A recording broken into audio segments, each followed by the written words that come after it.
The dreaded 60-yard wedge shot. This thing can wreak havoc on people's games. If we're inconsistent and we start to chunk this shot, it dribbles up short of the green. Now we have to get up and down for another one, and it's really embarrassing. Your playing partners, or your playing partner if you're in a team game, are looking at you like, what the heck is going on? Before we get into the details, make sure you don't miss out on all the great videos we have coming up here on YouTube. Click that subscribe button, hit the thumbs up if you enjoyed this video, and be sure to post your comments down below. I'd love to hear from you. Even worse, we get scared of that chunk, and now we say, okay, I don't want to chunk it anymore.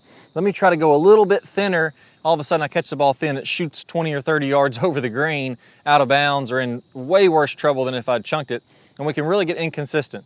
Now the other side of this, if we can hit this shot close, it's actually not very far. If we can get really good at these, we can have some really short putts. If we're on a par 5, we can knock it up there close and make a birdie, or if we're on a par 4 after laying out for some trouble, we can save par.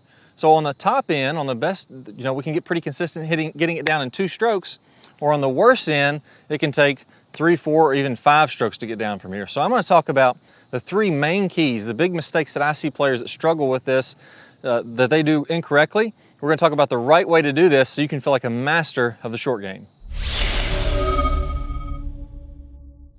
All right, so piece number 1, we get really armsy with this, and this really comes down from not rotating the body. Now, if I hit this shot correctly, what should be happening here is as I make a backswing, my hips, my shoulders, and my arms are all kind of synced up.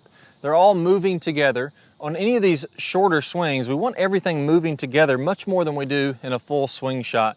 We're not trying to get distance with this, so we don't have tons of lag and really try to whip that club through contact. We're trying to keep everything synced up. Also in the follow through, I want everything rotating on through. My hips are coming all the way around, my chest is coming all the way around nice and high, and my arms are fully extended as I'm coming through here. So the incorrect way to do this would be to pick up the club with just our arms. So we're keeping our hips still, they're kind of locked in the ground, almost feel like cement are weighing us down. Our chest isn't rotating very much, and it's very easy just to pick it up with our hands, arms, and wrist and really get flippy or wristy with these kind of shots. So if I'm just hitting the shot with all arms, there I thinned one. If I try not to thin one, maybe I'll chunk the next one. So it's just really inconsistent with that. So it's not that you can't hit great shots doing that. I may very well have just knocked that ball up there to 2 feet, but then the next one a chunk, and the next one's thin over the green, that kind of thing. So what we need to do, the big key for this, all comes down to one simple piece, and that's your right elbow. What I want you to feel here is make some swings with just your right arm only, and keep that right elbow completely straight. Now don't think I need to keep my wrist locked. My right elbow stays straight, my wrist doesn't have to be locked like this in a straight line. I can go ahead and let my wrist hinge, so my arm is straight. If I had a kind of a cast over my elbow here, my arm could be straight, but I'm letting that club hinge and I'm letting it swing under its own momentum. So make about 10 or 15 swings doing this. Go ahead and take your right hand, put it over top of your left hand, put it over top of your right elbow, and make some swings like this in your house. What you'll notice is I have to get my legs, my hips, my shoulders moving more to allow me to feel like there's some flow to this. If I try to use all arm, man, it really feels bad. So I've got to let everything go back and let the momentum of my swing build the momentum in the club head gradually. So 10 or 15 swings doing that. Then when you go out to the course, grab a golf ball and really focus in on that idea of soft wrists. So go ahead and let those wrists hinge, but keep those arms straight and let the body, the pivot of the body, really do all the work.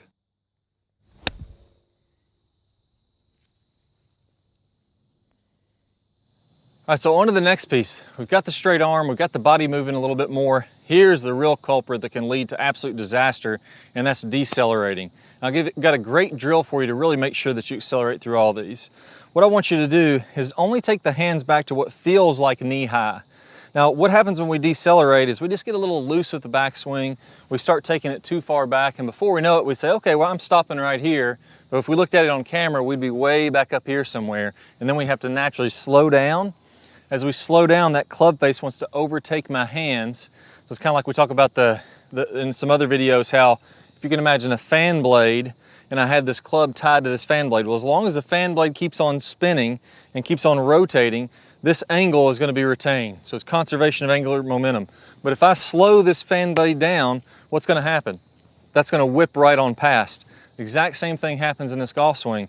If I go too far back, I accelerate and then I have to slow down, and that club wants to whip past. As the club face starts to overtake the the face gets really unstable and there's really no way to get control over that. So the trick to this is to get really exaggerated in what we're gonna do to make sure that we accelerate. So again, like I said, we're coming way back here somewhere and then slowing down, making a short finish. What I want you to do is to have the feeling that you're only taking your hands back to knee height and then you're really accelerating on through there. Again, you're gonna have to use a lot more body, and I'm gonna come all the way to what feels like a full finish. The goal of this is to not hit great shots. You're not gonna, stick these 2 feet from the hole every single time, but it's gonna kick the bad habit of making that long backswing. So again, I'm gonna feel like I'm high.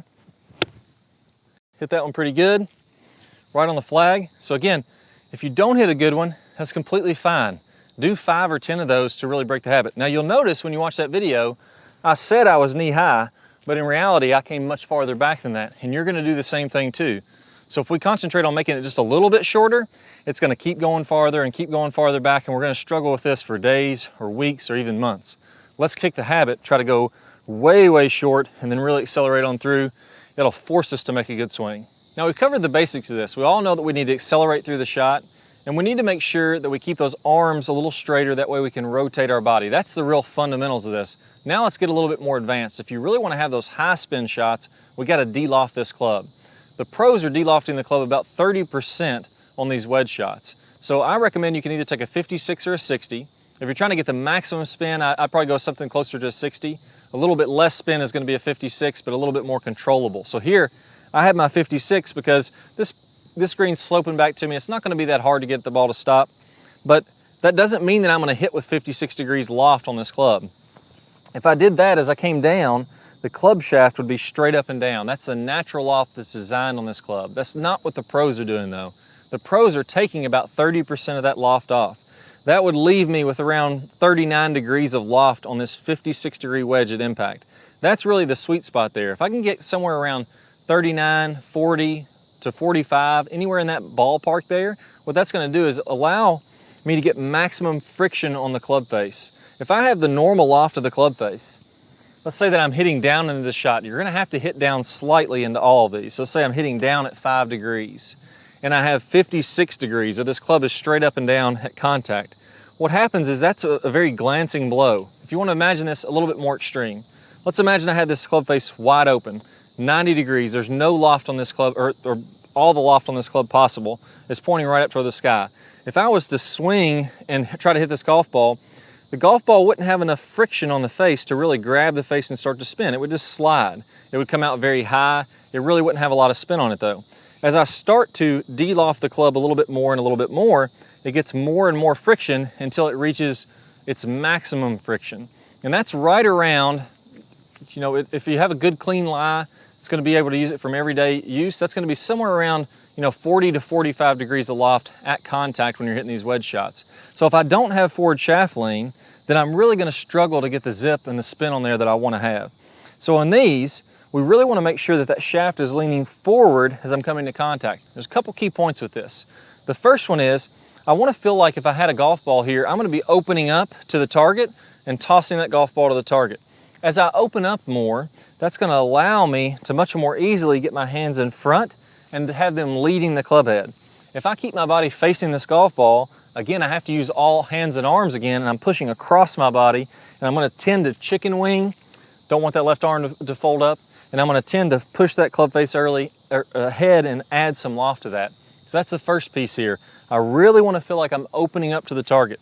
The second key is I want to feel like I'm turning this club face down. So if you're looking at my club face here, it's kind of halfway in the downswing, I want to feel like I take that face and turn it closed. That's going to bow my left wrist. We see good players, pros do this all the time, and that's going to do what you call cupping your right wrist, or feeling like the palm of your hand is down to the ground. So as I do this, that's going to take loft off this face. As long as I keep on opening up, putting those two things together is going to get this ball that comes out low, it's got tons of spin, and then it stops on the green. So keep the arms straight. That way the body works more aggressively to keep you going through the shot and you're less armsy. Feel like you really take a shorter backswing and a more aggressive follow through to the finish. That's going to keep you accelerating through the golf ball. And then finally, if we can de-loft this club, we're going to hit some great low spinning or high spinning shots that launch really low, just like the pros.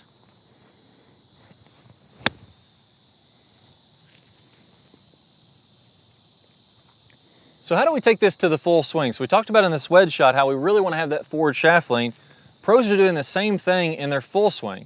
Well, I bet when you go out there and you start to play, you try to overtake it, get a little bit more distance, get a little bit more power into that shot, and a lot of times this right wrist will start to flip forward and we'll be releasing too early and adding loft to our wedges, all of our full swing shots. Well, I got a great solution for you. It's called the straight line release. This is one of the 5 real fundamentals in the top speed golf system.